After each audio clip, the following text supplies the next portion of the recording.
Bonjour à tous, aujourd'hui petite vidéo sur Petite Bestiole et dans Petit Terrarium.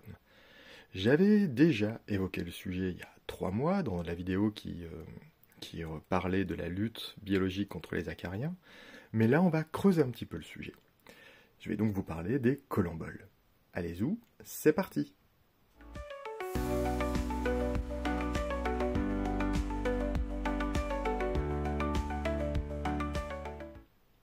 J'avais déjà évoqué le fait que on pouvait mettre dans nos terrariums habités, on va dire type naturel, des auxiliaires pour lutter contre les acariens. J'ai poussé le bouchon un petit peu plus loin et j'ai essayé de trouver d'autres espèces de collemboles différents de Folsomia candida qu'on trouve un petit peu partout, le colombole blanc qui saute. Voyez. J'ai donc acquis via les réseaux sociaux principalement 3 espèces de collemboles, à savoir ce qu'on nomme les rouges, les jaunes et les lilas. En effet, l'identification des collemboles est particulièrement difficile, ce qui fait qu'on les caractérise souvent par leur couleur. Ça ne veut pas dire qu'il n'y a qu'une seule espèce de rouge, de jaune et de lilas, mais suite à quelques recherches, je pense que l'espèce rouge est soit Bilobella brunea, que je vous ai déjà présenté dans la vidéo il y a 3 mois, mais certaines personnes qui s'y connaissent un petit peu plus que moi m'ont indiqué que ça pourrait être, et je m'excuse d'une possible prononciation délicate, Eukianura afruoides. Je vous l'écrirai maintenant, parce que franchement, c'est pas simple. Donc soit Bilobella brunea, qu'on connaît un petit peu, soit Eukianura afruoides. Pour les jaunes et les lilas, il semblerait que ce soit l'espèce Ceratophycella Isabellae, d'un côté albinos, de l'autre côté appelé lilac. Bon, très honnêtement, je ne suis pas certain de mon coup, mais je vous écrirai tout ça et ça peut de toute façon vous aider un petit peu. En termes d'élevage, les 3 sont élevés de la même manière. Je les ai posés au-dessus d'un terrarium, le terrarium de mes Ectatoma tuberculatum qui est chauffé. En tout cas, il y a de l'éclairage et actuellement il n'est pas chauffé parce que ça sert à rien, il fait trop chaud. Et je n'ai pas de besoin spécifique pour eux. D'un côté, j'ai mis de la sphaigne. Il y a un tiers de sphaigne et le reste c'est du substrat pour cloporte en fait. Enrichi avec de l'os de sèche, donc du calcium, et malgré le fait que j'avais des toutes petites souches au départ, ça semble leur convenir. Attention, petit bémol quand même, je n'ai pas creusé le principe de l'importance du pH du sol. Là, la zone humide, c'est avec de la sphaigne. La sphaigne, c'est un pH acide, ça a tendance à acidifier le sol. Je ne sais pas s'il y a des répercussions ou pas sur leur croissance. En tout cas, je note un développement important des collemboles. Donc, une fois que mes souches seront un peu plus développées, je verrai à refaire les terrariums, non pas avec de la sphaigne, mais avec de la mousse de forêt, où là, le pH est plutôt neutre. J'essaye de vous faire un détail de Bilobella brunerae ou Eukianura, j'arriverai à le dire à un moment, et on voit qu'ils sont très colorés. Alors, je les vois un petit peu sauter, mais beaucoup moins que Folsomia candida, qu'on connaît bien maintenant pour les dendrobates, qui est le colombole classique hein, qu'on trouve en boîte en animalerie. Franchement, je les trouve très mignons et relativement prolifiques. C'est pas simple de les prendre en vidéo, on va essayer quelque chose après, mais c'est plutôt sympa à élever dans tous les cas, et c'est assez coloré dans un substrat classique. Je vais essayer de vous en faire des images un peu plus précises, mais pour ça je dois sortir la machine de guerre, et je dois apprendre à m'en servir. Je vous dis à tout de suite. On observe sur ces images qu'ils possèdent 6 pattes. Là, il s'agit de l'espèce rouge, donc il n'y a qu'une Ura ou Bilobella, j'en suis pas sûr. En fait, donc ils ont 6 pattes et ils ont longtemps été considérés comme des insectes aptérygotes. Ce qui n'est plus le cas, car depuis, je n'ai pas l'année exacte, depuis quelque temps maintenant, ils font partie d'un nouvel ordre, un nouveau groupe, qui s'appelle les pancrustacés. Sur leur corps, on ne le voit pas bien parce que la mise au point est difficile sur un microscope, leur corps est recouvert de pas mal de soie. Ils sont très sensibles à la dessiccation, donc au dessèchement de leur environnement. Leur corps est juste recouvert d'une fine cuticule.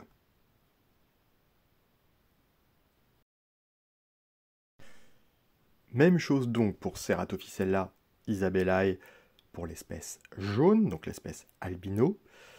On est vraiment sur quelque chose de kiki, mais de très coloré et de franchement super sympa à observer. La reproduction se fait relativement rapidement et jusqu'à présent, toutes les espèces de colamboles disposent d'une furcae, un organe, on va dire, qui leur permet de sauter. Encore une fois, on voit qu'il y a une très fine cuticule autour d'eux, avec pas mal de soie, et les jeunes, en tout cas les jeunes, oui, c'est ça, sont peu colorés par rapport aux adultes. Je ne sais pas si la coloration leur apporte un élément différenciant par rapport à la reproduction.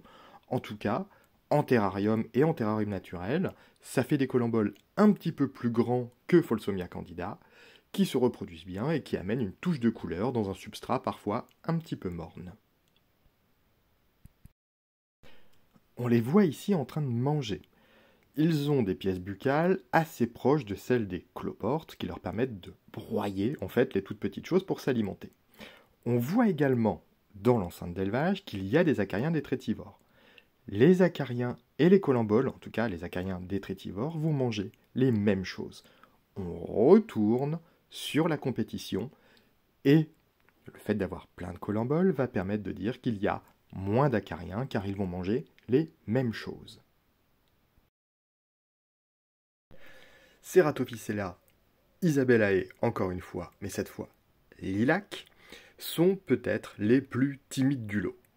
Ça ne veut pas dire qu'on les voit jamais, le seul truc, c'est que j'en avais un peu moins dans la souche de départ, et que celle-ci avait des nématodes. Qu'est-ce que sont les nématodes? Ce sont des petits vers qui vont manger les jeunes colamboles, voire parfois le couvain. En plus, vu qu'ils sont plus foncés que les autres, que les rouges ou que les jaunes, bah forcément, sur un substrat type forestier classique, on a beaucoup plus de mal à les voir. C'est en les regardant à la bino que je me suis aperçu que les lilas étaient presque fauves. Je ne m'étais jamais aperçu de leur beauté, alors, beauté relative, hein, il y a peut-être des gens qui n'aiment pas ça, sans les regarder à la bino. On voit encore les deux petites antennes, on voit encore les soies, les six pattes, et ils sont de même taille à peu près. Alors on parle vraiment, on est de l'ordre du... alors c'est pas une échelle réelle, mais du kiki quoi. Vous voyez, on est vraiment sur du, allez, grand max 2 mm, je pense. Mais sincèrement, ils sont vraiment magnifiques à regarder. Et alors là, l'enregistrement ne leur rend pas hommage, mais sous une bino, ils sont vraiment magnifiques. Ce sont, je l'ai déjà dit, les plus timides, on va dire, c'est ceux qu'on voit le moins souvent. Pour autant, ça a été les plus simples à filmer et je ne m'attendais pas à une telle beauté. Dernier point, en termes d'alimentation. J'ai testé plein de trucs. Je vous ai parlé des croquettes pour crabes qui viennent de je ne sais plus où, mais je crois que j'ai chopé ça à Tom & Co. Bon voilà, ça fonctionne, parfois j'en donne aussi à mes isiopodes, ça a l'air de fonctionner, il y a l'air d'avoir pas mal de choses à l'intérieur, mais c'est pas ce avec quoi j'ai eu le plus de résultats. Évidemment, un incontournable, je vous ai déjà parlé du calcium, de l'os de sèche, hein, qu'on broie comme ça avec son doigt, ça c'est ma trace de doigt. On en met un peu partout sur le substrat, et ils sont régulièrement dessus. On peut également me donner des morceaux, donc c'est à ne pas oublier.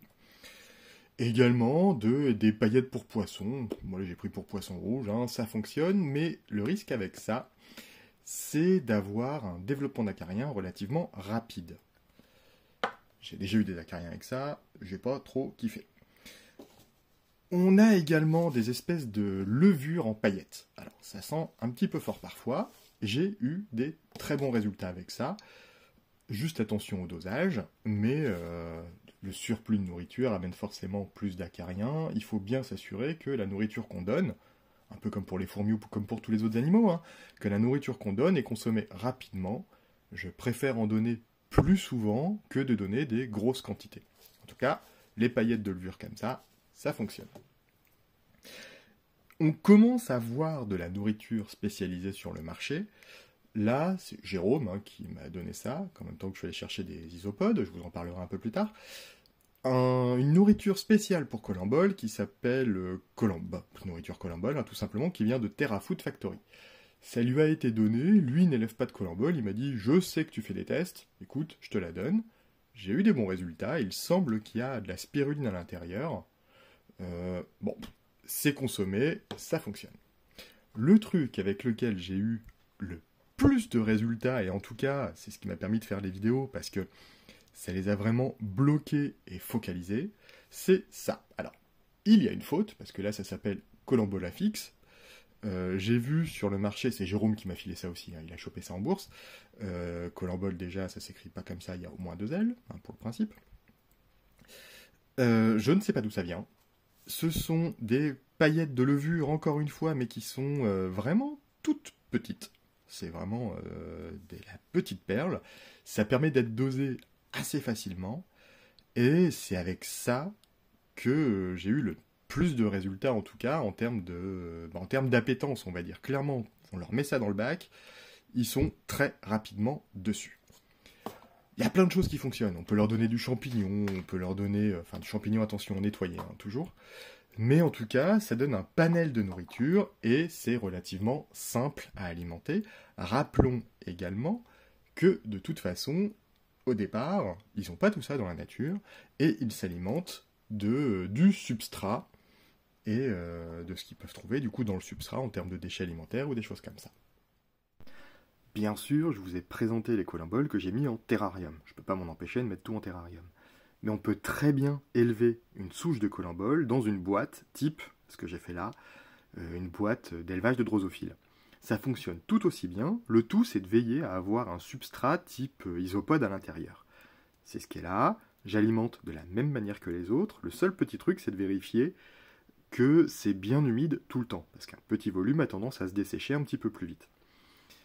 Ça permet du coup, à moindre frais, d'avoir une souche de colimbole qui est en pleine santé.